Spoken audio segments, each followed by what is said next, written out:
Mereka bilang ini dosa. Mereka bilang, aku sudah gila. Tapi sejak aku jadi janda, tak ada yang membuatku merasa hidup sehangat sentuhan Bima. Menantu yang usianya 20 tahun lebih muda dariku. Setiap dia memanggilku ibu, ada gairah terlarang yang menjerit di hatiku. Risa, anakku, sibuk bekerja dan buta. Dia tidak sadar bahwa suaminya dan hatiku semakin jauh terperangkap dalam rahasia. Aku ibu mertua, dan aku menginginkannya. Namaku Anggraini, seorang janda berusia 45 tahun, sudah hampir 10 tahun aku menjalani hidup seorang diri setelah suamiku meninggal. Hidupku sederhana, hanya ditemani anak perempuanku. Kini, rumahku terasa berbeda, lebih ramai. Karena beberapa bulan lalu, Risa menikah dengan seorang pria bernama Bima. Menantuku itu masih muda, penuh semangat, dan rajin bekerja. Ia membuka usaha kecil menjual pulsa serta spare part handphone di depan rumahku. Setiap pagi, aku sering melihat Bima sibuk menata meja di teras, merapikan aksesori ponsel, kabel, hingga kartu perdana. Sementara, Risa selalu terburu-buru berangkat ke kantor bank tempatnya bekerja. Kadang, aku merasa iba melihat Bima sendirian menjaga lapak kecilnya. Maka, tanpa pikir panjang, aku menyiapkan teh hangat atau kopi untuk menemaninya. Biar ada temannya kamu, Bim, kataku sambil tersenyum. Ia biasanya membalas dengan senyum sopan. Terima kasih, Bu. Sejak hari-hari pertama, aku hanya menganggap semua ini sebagai kewajiban seorang ibu terhadap menantunya. Aku ingin Risa tenang bekerja, yakin bahwa suaminya diperhatikan. Tapi lama-lama, aku merasakan sesuatu yang berbeda. Bima begitu ramah, mudah diajak bicara, dan sering berbagi cerita kecil tentang pelanggannya. Kadang kami membicarakan harga bahan pokok di pasar, kadang soal bagaimana ia ingin membesarkan usahanya suatu hari nanti. Obrolan itu membuat rumahku yang dulu sepi terasa hidup kembali. Aku sadar ada perasaan hangat setiap kali menyiapkan makanan untuknya. Bukan hanya sekadar tugas seorang ibu mertua, tapi lebih dari itu. Aku berusaha mengusir pikiran itu karena aku tahu posisiku. Aku hanya ibu dari istrinya. Namun, kenyataan bahwa Risa sibuk dan jarang di rumah membuatku semakin sering berhadapan dengan Bima. Hari-hari berlalu dan aku mulai terbiasa melihatnya dari pagi hingga malam. Aku tak pernah menyangka bahwa kebersamaan sederhana itu akan membawa perasaanku ke arah yang sulit aku pahami. Saat itu, aku hanya menganggapnya wajar. Tapi jauh di dalam hatiku, aku mulai merasakan sebuah keakraban yang tidak seharusnya tumbuh. Malam itu, hujan turun deras sekali. Angin kencang membuat jendela berderik dan petir sesekali membelah langit. Aku duduk di ruang tengah sambil melipat pakaian ketika tiba-tiba listrik padam. Seketika rumah gelap gulita. Dadaku langsung berdekap kencang. Aku memang punya fobia pada kegelapan sejak kecil. Entah kenapa, sejak suamiku meninggal, rasa takut itu semakin parah. Aku mencoba menyalakan lilin, tapi tanganku gemetar. Lilin yang sudah kusiapkan di meja malah terjatuh. Dalam gelap, aku merasa panik seakan-akan bayangan hitam menari-nari di sekelilingku. Aku tidak tahu harus bagaimana. Tiba-tiba, suara langkah kaki terdengar mendekat. Bu, tidak apa-apa. Gelap sekali ya. Suara Bima memecah ketakutanku. Aku refleks berdiri, lalu tanpa sadar memeluknya erat. Maaf Bim, aku takut sekali. Suaraku bergetar. Aku bisa merasakan tubuhnya kaku sesaat. Lalu perlahan ia mengangkat tangannya menepuk pundakku dengan canggung. Tidak apa-apa, Bu, saya di sini. Jawabnya pelan. Kami berdiri lama dalam gelap, hanya ditemani suara hujan dan gelegar petir di luar. Aku bisa merasakan kehangatan tubuhnya, sesuatu yang sudah lama tak kurasakan sejak ditinggal suamiku. Beberapa menit kemudian, listrik menyala kembali. Aku buru-buru melepaskan pelukan itu. Wajahku terasa panas. Maafkan ibu, Bim. Aku tidak sadar. Kaku terbata. Ia hanya tersenyum ke aku sambil mengangguk, lalu berpura-pura sibuk menyalakan televisi. Malam itu kami tidak banyak bicara lagi, tapi hatiku tidak tenang. Sejak kejadian itu, aku sering teringat momen singkat di kegelapan tersebut. Pelukan yang seharusnya hanya karena ketakutan justru menimbulkan perasaan aneh di dalam diriku. Dan aku bisa melihat dari tatapan Bima, meski ia tidak mengucapkannya, ada sesuatu yang berubah dalam hubunganku dengannya. Seolah-olah jarak antara ibu mertua dan menantu perlahan memudar diganti dengan sebuah kedekatan yang tak bisa dijelaskan. Sejak malam mati lampu itu, ada sesuatu yang berbeda antara aku dan Bima. Kami tidak pernah membicarakannya secara langsung, tetapi aku bisa merasakan perubahan kecil dari caranya memperlakukan aku. Ia lebih sering menatapku ketika berbicara, dan senyumnya terasa lebih hangat. Aku pun, tanpa sadar, menunggu-nunggu saat dimana kami bisa mengobrol berdua. Setiap siang, aku menyiapkan makan untuknya. Awalnya itu hanya rutinitas kewajiban seorang ibu mertua.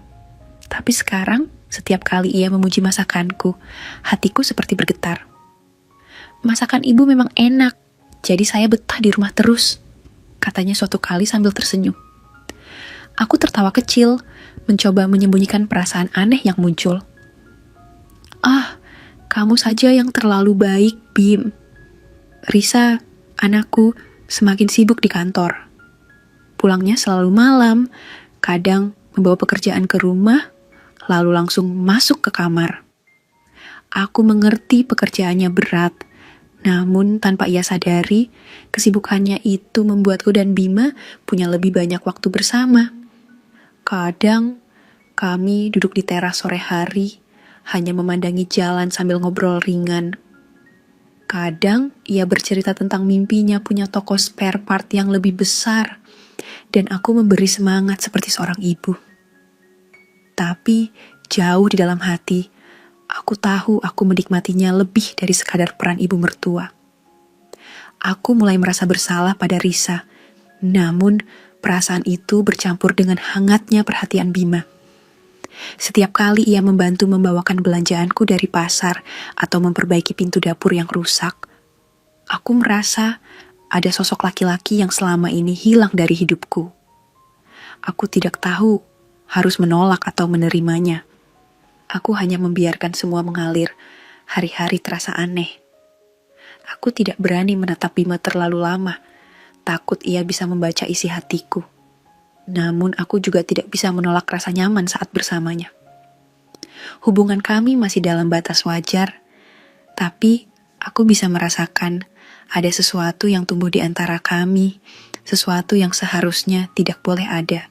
Hari itu, Risa memberitahuku bahwa kantornya menugaskannya keluar kota selama 3 hari. Bu, aku harus berangkat besok pagi. Tolong temani Bima di rumah ya. Kasihan kalau dia sendirian, katanya sambil sibuk menyiapkan koper. Aku hanya mengangguk, meski hatiku terasa berdebar aneh. Aku tahu ini akan membuatku lebih sering berdua dengan Bima, dan aku tak bisa menebak apa yang akan terjadi. Malam pertama tanpa Risa, suasana rumah terasa hening. Setelah menutup lapaknya, Bima masuk ke ruang tengah. Aku sedang menonton televisi sambil merajut. Ia lalu duduk di sebelahku, lebih dekat dari biasanya. Sepi sekali ya kalau Mbak Risa nggak ada, katanya lirih. Aku tersenyum tipis mencoba menahan debaran hatiku. Iya, ibu juga merasa begitu, jawabku.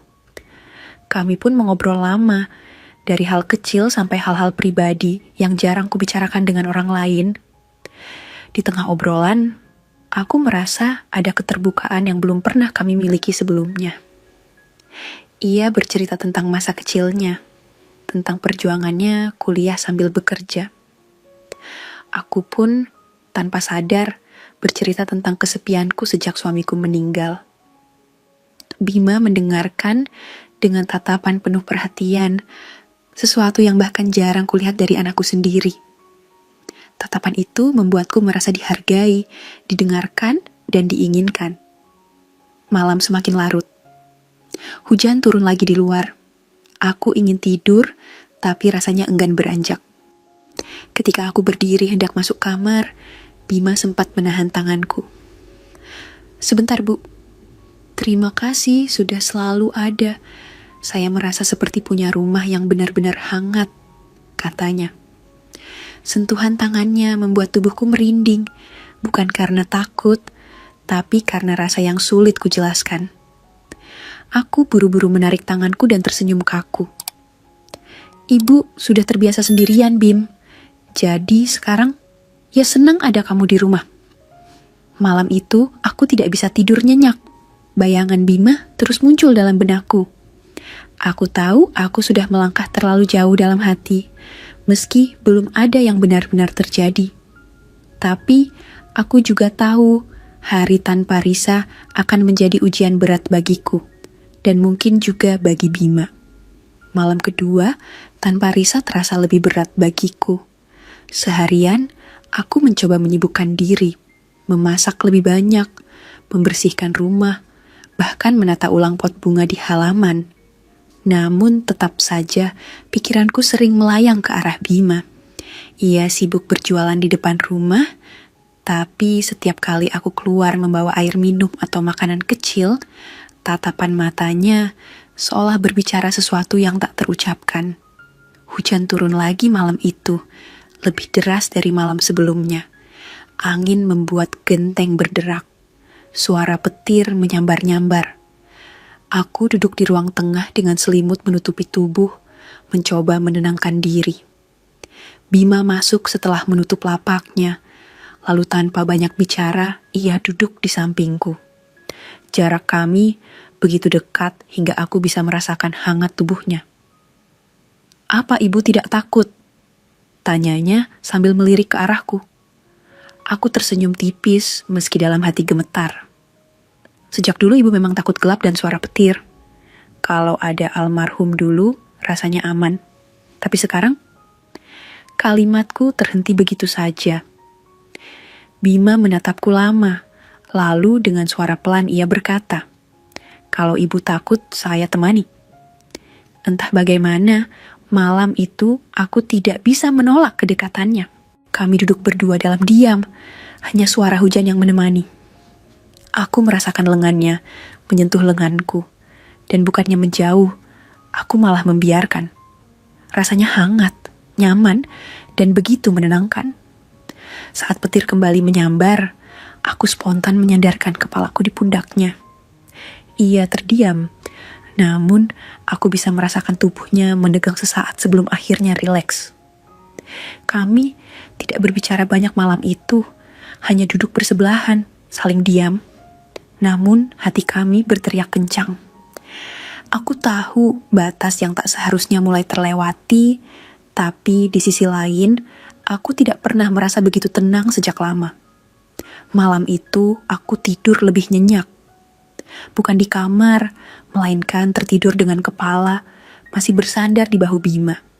Dan ketika aku terbangun di pagi hari, rasa bersalah langsung menghantamku. Namun, bersamaan dengan itu, ada rasa hangat yang sulit aku tolak.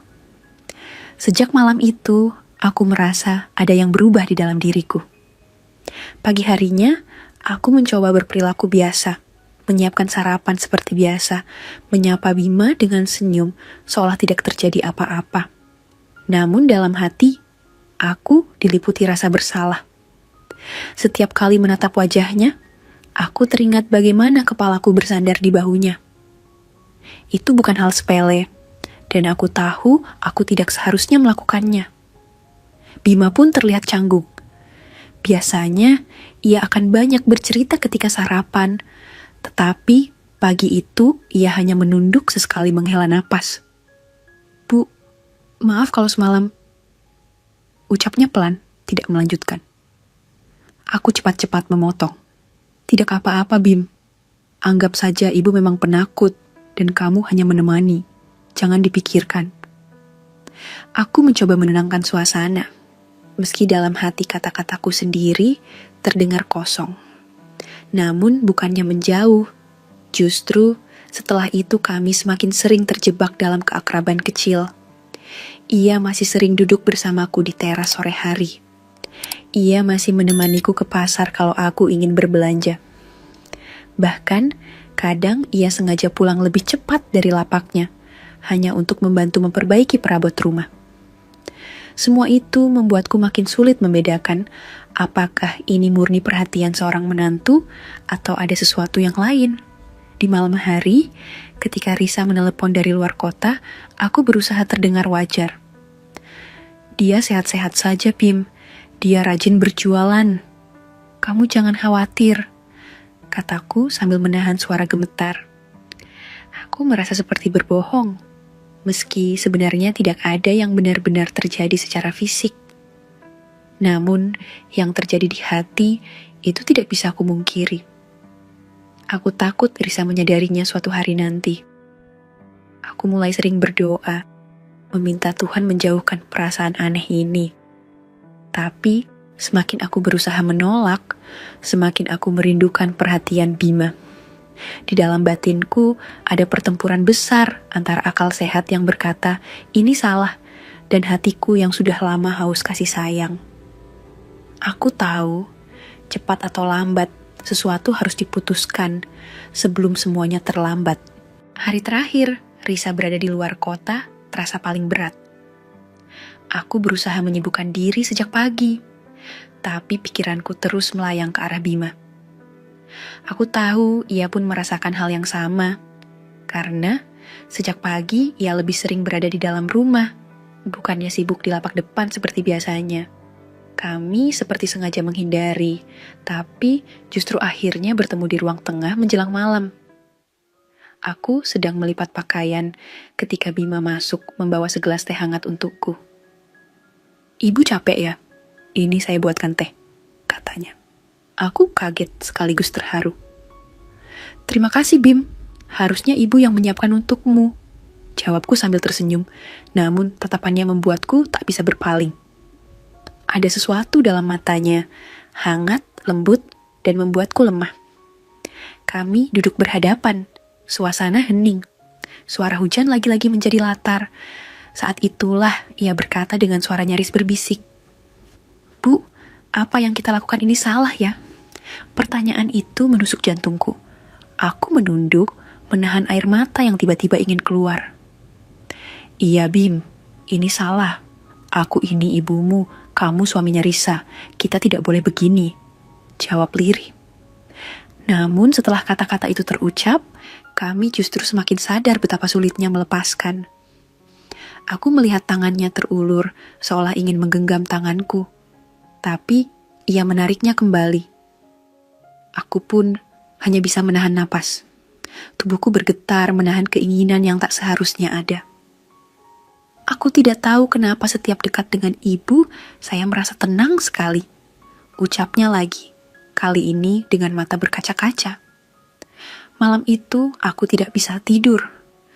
Aku menangis diam-diam di kamar, memohon agar besok pagi Risa segera pulang, agar semua kembali seperti semula. Aku takut pada diriku sendiri, takut pada rasa yang semakin hari semakin sulit dikendalikan. Aku sadar, jika terus seperti ini, aku dan Bima bisa melangkah terlalu jauh, dan itu akan menghancurkan Risa, anak yang paling kucintai. Keesokan harinya, Risa pulang dari dinas. Rumah kembali terasa ramai seperti biasanya. Aku mencoba menata wajah seolah tidak ada yang terjadi. Menyambut anakku dengan senyum, menyiapkan makanan kesukaannya, dan mendengarkan ceritanya tentang perjalanan kerja. Namun jauh di dalam hati, aku dan Bima sama-sama tahu ada rahasia yang kami sembunyikan darinya. Beberapa hari setelahnya, suasana memang terlihat normal. Risa sibuk dengan pekerjaannya, Bima kembali berjualan di depan rumah, dan aku kembali dengan rutinitas sebagai ibu rumah tangga. Tapi, setiap kali aku berpapasan dengan Bima, ada tatapan singkat yang membuat dadaku sesak. Rasa hangat itu masih ada, meski kami berusaha keras untuk menekannya.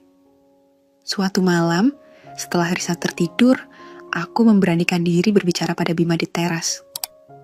Bim, kita tidak bisa terus begini. Aku takut. Takut kalau Risa tahu, semua akan hancur. Kataku dengan suara bergetar. Ia menunduk, wajahnya penuh dilema. Saya juga tahu, Bu.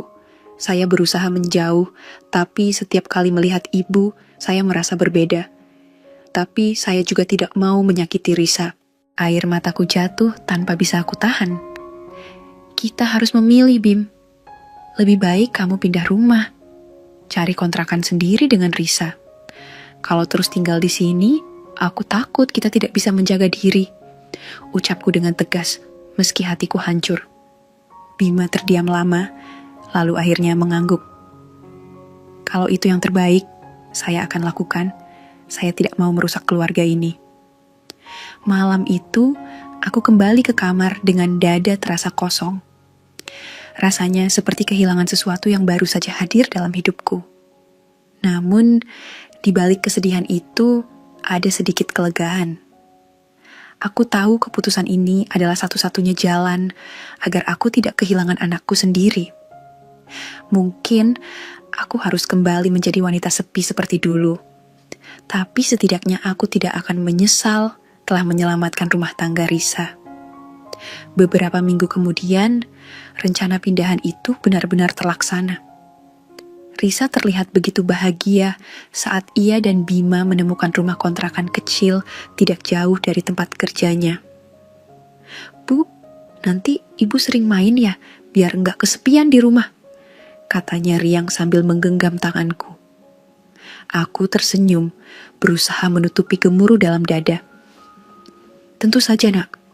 Ibu akan sering berkunjung, jawabku dengan suara bergetar.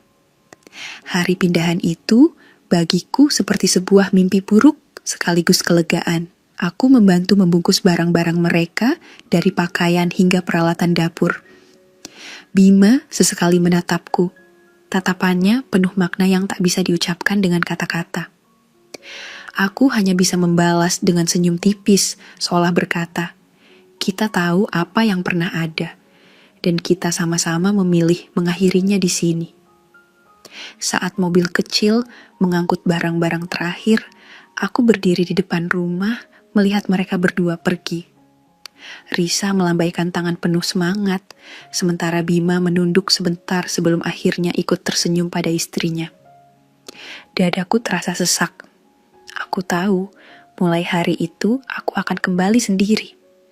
Tidak ada lagi obrolan sore di teras, tidak ada lagi bau hangat tempatku bersandar saat takut. Semua itu tinggal kenangan. Malamnya, rumahku terasa sepi seperti dulu. Aku duduk sendirian di ruang tengah, menatap kursi yang biasanya ditempati Bima. Air mata menetes tanpa bisa kutahan. Namun kali ini, tangisku bukan hanya karena kesepian, melainkan juga karena kelegaan. Aku berhasil menahan diriku dari kehancuran yang lebih besar. Aku berhasil menjaga rumah tangga anakku meski harus mengorbankan perasaan sendiri. Aku sadar hidupku mungkin akan kembali sunyi. Tapi dari kesunyian ini aku belajar bahwa cinta tidak selalu harus dimiliki. Kadang cinta justru berarti berkorban, melepaskan, dan menjaga orang yang kita sayangi tetap bahagia. Dan untuk itu, aku rela menanggung sepi sekali lagi. Tamat kisah Anggraini, Bima, dan Risa ini mengajarkan kita satu hal yang mendasar. Terkadang, cinta sejati bukanlah tentang memiliki, melainkan tentang melepaskan. Ketika kesepian dan hasrat terlarang bertemu, mengorbankan perasaan diri demi menjaga keutuhan dan kebahagiaan orang yang kita cintai adalah pengorbanan yang paling mulia. Batasan moral dan peran kita dalam keluarga adalah tembok yang harus kita jaga, seberat apapun godaannya. Ingatlah bahwa menjaga kehormatan dan keutuhan keluarga seringkali lebih berharga daripada kebahagiaan sesaat yang melanggar janji. Jadikan kisah ini sebagai pelajaran. Apa yang akan Anda lakukan jika berada di posisi Anggraini? tuliskan pendapat Anda di kolom komentar.